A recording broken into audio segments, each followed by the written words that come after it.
DR bright future study centre YouTube channel में आपका बहुत बहुत स्वागत है दोस्तों।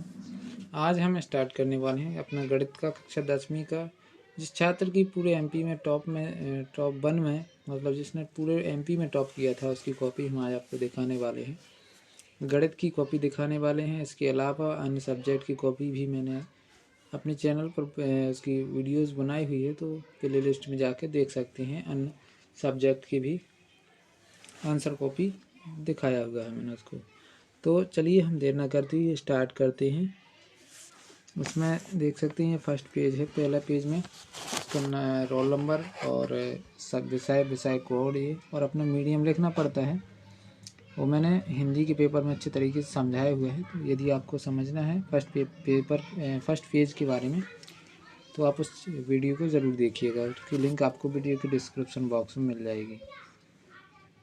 इसमें आप देखिए कि जो ये पेपर है, इस पेपर में जो गलतियाँ इन्होंने की हैं या जो आप लोग गलतियाँ करते रहते हैं, जाके आखिर पेपर हमें किस प्रकार से लिखना चाहिए, हमारा फॉर्मेट किस प्रकार होना चाहिए, ये यदि हमें पता है तो हम उसमें पेपर में अच्छे तरीके से वही पेपर आप भी करके आते हैं, वही एक टॉपर भी करके आता है, लेकिन आपके नंबर कम आते हैं, उसके ज़्यादा आ जाते हैं।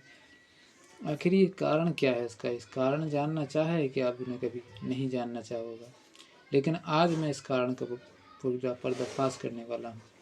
आप देखेंगे आज उस कारण के बारे में कि आपके नंबर क्यों कम आते हैं। आप क्या वही शब्द उसने भी लिखे हैं जो टॉपर है और वही शब्द आपने लिखे हैं, लेकिन फिर भी आपके नंबर कम क्यों आते हैं। ये भी इस क्वेश्चन का आंसर इस वीडियो में हम जानेंगे और जानेंगे कि आखिर जो टॉपर्स होते हैं वे लिखते कैसे हैं, फॉर्मेटिंग किस प्रकार होती है उनकी, है ना। तो वो उनकी लिखने की तकनीक भी हम उनकी जानेंगे कि किस प्रकार से लिखते हैं। तो हम फर्स्ट क्वेश्चन से ही देख सकते हैं कि उन्होंने देखिए ये फर्स्ट यहाँ पर लिखा हुआ प्रश्न 1 का उत्तर। तो आपको लिखना है प्रश्न क्रमांक 1 का उत्तर और फिर यहाँ पर एक लाइन छोड़ देनी है। उन्होंने लाइन छोड़ दी है ना, तो एक लाइन छोड़ देनी है। विकल्प रहेंगे पहले क्वेश्चन में, तो पहला का बी ऑप्शन सही है और इसमें चौथा लिखा हुआ है। पहले विकल्प का चौथा 4 लिखा हुआ है इसमें, है ना। बी ऑप्शन सही है उसका और 4 लिखा हुआ है इसमें। फिर एक लाइन छोड़ दी, एक लाइन आपको भी छोड़ देना है। फिर दूसरा लिखा और उसका ए ऑप्शन सही है जिसमें लिखा है C/A, फिर एक लाइन छोड़ दी, है ना। तो आपको सेम इसी प्रकार ही करना है। एक आंसर लिखने के बाद एक लाइन छोड़ देनी है। एक आंसर लिखा फिर दूसरी लाइन छोड़ दी। दूसरे क्वेश्चन में आपको खालिस्तान पूछे गए हैं, तो खालिस्तान किस प्रकार से लिखना है वो भी आपको बताने वाला हूँ। देखिए यहाँ प्रश्न क्रमांक 2 का उत्तर लिखने के बाद एक लाइन छोड़ देना है, ताकि ये प्रश्न क्रमांक जो लिखा हुआ है वो अपना स्पष्ट देखे कि हाँ यहाँ पर ये लिखा हुआ है ना। फिर 1 नंबर डाल के खालिस्तान पूछे गए हैं, तो पहले खालिस्तान में लिख के और फिर उसके नीचे डॉट डॉट लाइन खींच देनी है। दूसरे में सेम वही करना है, लिख के और डॉट डॉट लाइन। ऐसे तीसरे में लिख उसका आंसर लिखा खालिस्तान का और उसके नीचे डॉट डॉट लाइन, वो खालिस्तान बना देना कि ये खालिस्तान में भरना है ना। फिर चलते हैं हम तीसरे क्वेश्चन की तरफ जिसमें सत्य सत्य पूछे गए हैं। सत्य सत्य में वही प्रक्रिया आपको अपनाना है कि नीचे प्रश्न क्रमांक 3 का उत्तर लिखा और एक लाइन छोड़ दी, फिर एक आंसर लिखा, फिर एक लाइन, फिर आंसर, फिर एक लाइन। ये फॉर्मेट आपको अच्छे तरीके से देखना है, ताकि आपका जो क्वेश्चन पेपर है उसमें एकदम मतलब पास चीज़ें ना लिखी हों, ताकि उनको जो चेक करने वाला है उसको अच्छे तरीके से समझ में आए कि ये चीज़ ये लिखी हुई है। चौथा क्वेश्चन में देखिए, चौथे क्वेश्चन में ये एक लाइन छोड़ी हुई है उन्होंने। प्रश्न क्रमांक 4 लिखा फिर एक लाइन छोड़ दी।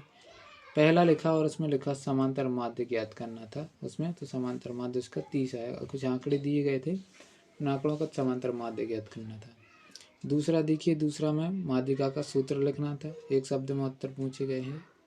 और तीसरा में ये आपका ये सूत्र पूछा गया था, है ना, प्रायिकता से संबंधित शंकु के छिलने का आयतन पूछा गया था। फिर चलते हैं हम 5वें प्रश्न की तरफ। 5वें प्रश्न में आपकी जोड़ियाँ पूछी गई थी। जोड़ियाँ आपको देखिए किस प्रकार से करना है उसकी जानकारी मैं इस वीडियो में देने वाला हूँ। देखिए फर्स्ट जो जोड़ी का है 1 + cos² θ, इसका जो सही जवाब है ई नंबर सही है। तो आपको ई जो सही है उसी के सामने लिखना है, ना कि ऐसे मिला देना कि इसका ये है, इसका ये है, इसका ये है, इसका ये है और इसका ये है। ऐसे नहीं करना है, ये आपका गलत फॉर्मेट है। तो आपको करना किस प्रकार है, जो सही है उसी के सामने लिखना है। जैसे कॉस सेक का 1/cos सही है, देखिए यहाँ पर ई नंबर लिखा हुआ है, तो इससे जो ई नंबर में दिया था लेकिन ये पहले का सही है तो ई डाल के और सामने लिख देना उसकी। सेक का बी नंबर का सही था तो बी डाल के और सामने जो कुछ उस बी नंबर में लिखा है B/1/cos तो वो लिख देना है। तो जो सही है उसी के सामने लिखना है। एक साइड की आपको वही उतार देना है, इस साइड की है ना, जैव की त्यों जैसी पेपर में लिखी हुई है, और इस साइड की जो सही है इस साइड वाले वही उसके सामने लिखना है। प्रश्न क्रमांक 6 का हल देखिए, ये इसमें अभाज्य गुणनखंड विधि से एलसीएम और एचसीएफ निकालने के लिए बोला है, तो ये आप निकाल सकते हैं। 7वां में देखिए, 7वां में आपको भाग करने के लिए दो बहुपद दिए गए हैं, इसमें से एक बहुपद से दूसरे बहुपद में भाग करके भागफल और शेषफल ज्ञात करना था, तो वो भी निकाल सकते हैं। यहाँ पर देखिए हर एक क्वेश्चन को लिखने के बाद उन्होंने प्रश्न क्रमांक इतने का उत्तर फिर एक लाइन छोड़ दी है, ताकि उनको स्पष्ट दिखे कि हाँ ये चीज़ लिखी हुई है। प्रश्न क्रमांक यहाँ से स्टार्ट हो रहा है, देखिए एक लाइन छोटी हुई है। यदि आप यहीं पर लिख देंगे तो यहाँ पर जैसे लिख देंगे, यहाँ लिख दिया होता यदि तो समझ में इतना कम आता, तो आपको एक ऊपर लिखना, एक लाइन छोड़ देनी और उसके नीचे कोशिश करना है कि एक लाइन भी खींच दें ताकि और अच्छे से देखे। ये देखिए 10वां प्रश्न क्रमांक लिखा और उन्होंने एक लाइन छोड़ दी उसके नीचे। तो आपको यही फॉर्मेट अपनाना है ना। कितने अच्छे तरीके से लिखा हुआ है ना, कहीं कटिंग आपको दिखेगी। एक चीज़ और आपको याद रखना है, बराबर के नीचे कोशिश बराबर के नीचे बराबर आना चाहिए। ये देखिए 11वां में सिद्ध करना है आपको, है ना। साइन कॉस थीटा वाले आपके 7 या 8 पार्ट से पूछे गए हैं, 6 पार्ट से, सॉरी 6 और 7 पार्ट में है ना, नहीं 8 पार्ट में है। और प्रश्न क्रमांक 12 का देखिए, 12 के उत्तर पूछे गए हैं, 12 से ये निर्देशांक पूछा गया था, है ना। चलते 13वां क्वेश्चन की तरफ। 13वें क्वेश्चन में भी आपको क्वेश्चन पूछा गया था, ये एक प्रमेय पूछी गई थी, है ना, कि किसी वृत्त पर बाह्य बिंदु से खींची गई जो रेखाएं हैं, स्पर्श रेखाएं बराबर होती हैं, ये सिद्ध कीजिए, है ना। ये देख सकते हैं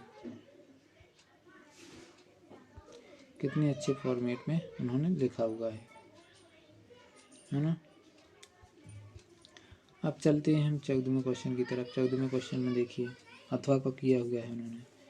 इसमें आपको एक त्रिज्या खंड का क्षेत्र निकालना था, क्षेत्रफल का सूत्र। यदि आपको याद था तो बन जाएगा, है ना। 15वां क्वेश्चन में देखिए, ये इसमें क्वेश्चन पूछा गया था एक पार्ट से, वो आपको करना था, है ना। 16वां क्वेश्चन में फिर से वही भाग विधि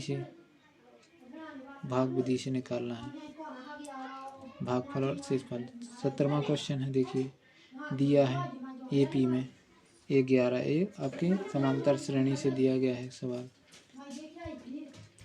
तो आपको इस प्रकार से ये क्वेश्चन दिए रहते हैं। तो आप ये देखिए यहाँ पर हर एक क्वेश्चन लिखने के बाद प्रश्न क्रमांक इतने का उत्तर फिर उसको पूरा लगा देना है, पूरा क्वेश्चन अच्छे तरीके से।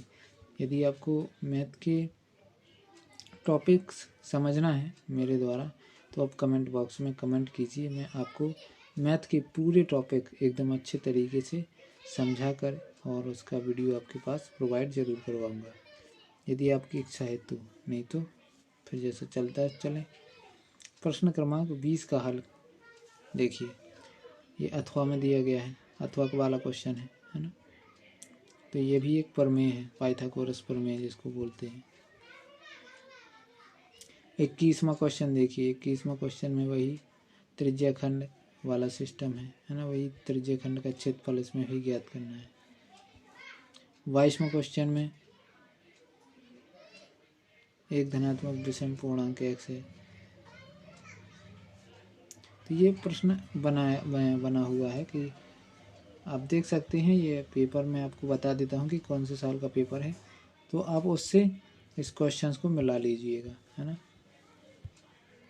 तो प्रश्न आपको पता चल जाएंगे कि इसके जो प्रश्न है वो कौन कौन से हैं। ये देख सकते हैं 23वां क्वेश्चन लिखा है और अथवा को किया है, तो अथवा का इस प्रकार से करते हैं। और नीचे एक लाइन छोड़ दी उन्होंने, है ना। तो सेम इसी प्रकार से आपको करना है, ना कि आपको वहीं पर नहीं रख देना। अभी देखो यहाँ पर उन्होंने लाइन नहीं खींची है और ना एक लाइन छोड़ी है, तो देखो कैसे लग रहा है वहाँ पे, है ना। पता ही नहीं चला कि 24वां क्वेश्चन आ गया है। 25वां क्वेश्चन देखिए, छिन्नक की त्रिज्या ज्ञात करने के लिए पूछा गया था, ये क्वेश्चन है छिन्नक की त्रिज्या का, है ना। फिर 26वां क्वेश्चन है परिवार की माप, ये आपको बहुलक से पूछा गया सवाल है ना। तो बहुलक वाला क्वेश्चन बहुत ज़्यादा आता है। बहुलक, समांतर माध्य और माध्यिका, ये क्वेश्चंस बहुत पूछे जाते हैं। तो आपको यदि इम्पोर्टेंट क्वेश्चन भी चाहिए तो कमेंट बॉक्स में कमेंट कीजिए, आपको उसका भी सॉल्यूशन दिया जाएगा। यदि आपको पसंद आया तो वीडियो को लाइक कीजिए, और यदि इस पेपर का इस आंसर कॉपी की PDF फॉर्मेट चाहिए आपको, तो आपको उसके लिए टेलीग्राम ग्रुप पर जुड़ जाइए, जिसकी लिंक आपको वीडियो के डिस्क्रिप्शन बॉक्स में मिल जाएगी, और वहाँ पर जुड़कर आप इसका PDF फॉर्मेट प्राप्त कर सकते हैं। इसके अलावा यदि आपको कुछ और हेल्प चाहिए है, मेरी पूरी कमेटी द्वारा या मेरी पूरी टीम आपका पूरा सपोर्ट करेगी। आप अपना प्यारा सा कमेंट बॉक्स में कमेंट कीजिए, तो आपको उसका पूरा सॉल्यूशन बताया जाएगा। वीडियो यदि आपको पसंद आया तो दोस्तों लाइक, शेयर और सब्सक्राइब जरूर कीजिए। यदि चैनल पर नए हैं तो सब्सक्राइब करके बेल आइकन को ज़रूर दबाइए, क्योंकि ऐसे इंटरेस्टिंग वीडियो आपके लिए आते रहते हैं इस चैनल पर। तो जैसे ही कोई वीडियो आपके अपलोड होता है इस चैनल पर, तो उसकी नोटिफिकेशन आपके पास पहुंच जाएगी, या जब भी हम लाइव क्लास लेते हैं तो उसकी नोटिफिकेशन आपके पास पहुंच जाएगी, तो आप उसको ज्वाइन कर सकते हैं। वीडियो देखने के लिए बहुत बहुत धन्यवाद दोस्तों, आपका दिन शुभ हो।